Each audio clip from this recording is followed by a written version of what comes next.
Ngày 12 tháng 5 năm 2022 thêm 3.949 ca mắc COVID-19 trong cả nước.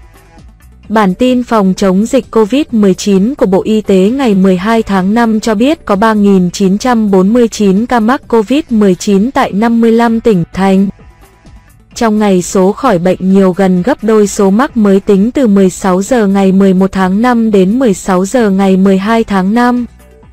Trên hệ thống quốc gia quản lý ca bệnh COVID-19 ghi nhận 3.949 ca nhiễm mới đều ghi nhận trong nước, tăng 1.191 ca so với ngày trước đó. Tại 55 tỉnh, thành phố có 3.294 ca trong cộng đồng.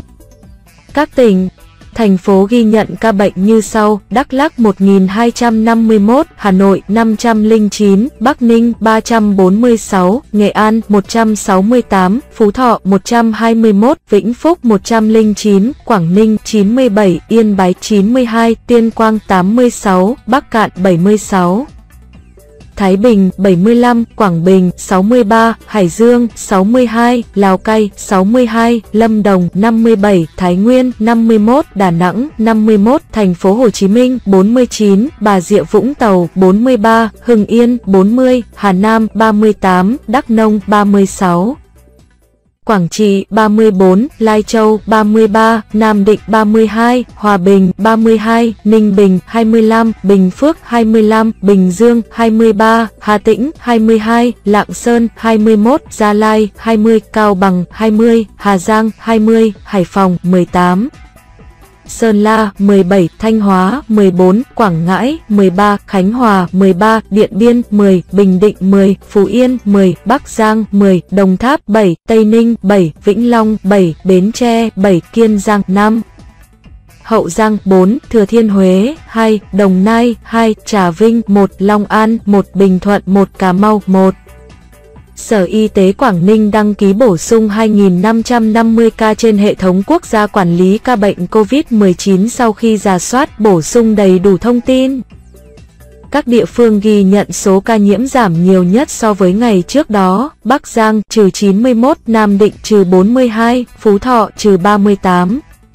Các địa phương ghi nhận số ca nhiễm tăng cao nhất so với ngày trước đó: Đắk Lắk cộng 1.251, Bắc Ninh cộng 216, Hồ Chí Minh cộng 26. Trung bình số ca nhiễm mới trong nước ghi nhận trong 7 ngày qua 3.024 ca một ngày.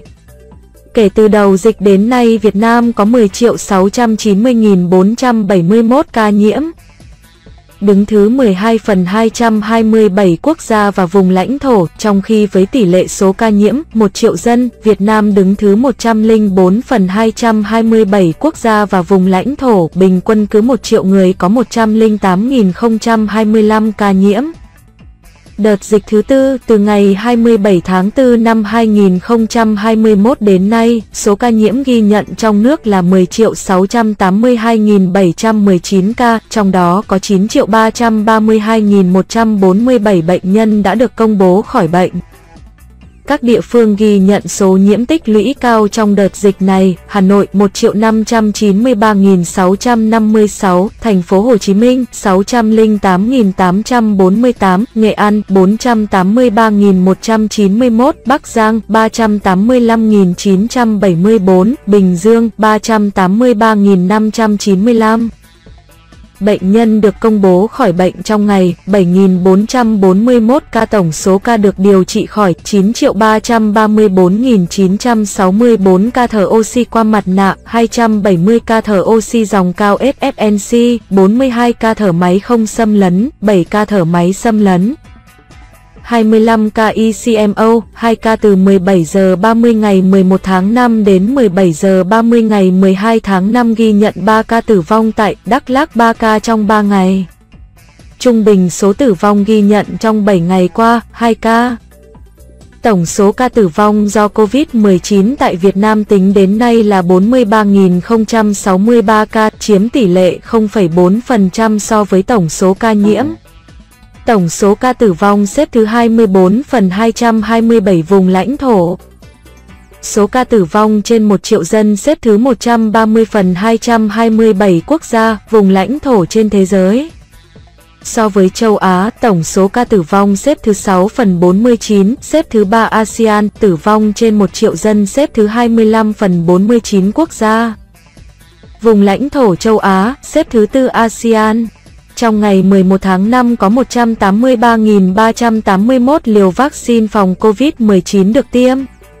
Như vậy, tổng số liều vaccine đã được tiêm là 216.326.254 liều, trong đó số liều tiêm cho người từ 18 tuổi trở lên là 196.811.060 liều, mũi 1 là 71.454.276 liều, mũi 2 là 68.666.658 liều, mũi 3 là 1.505.968 liều, mũi bổ sung là 15.250.451 liều.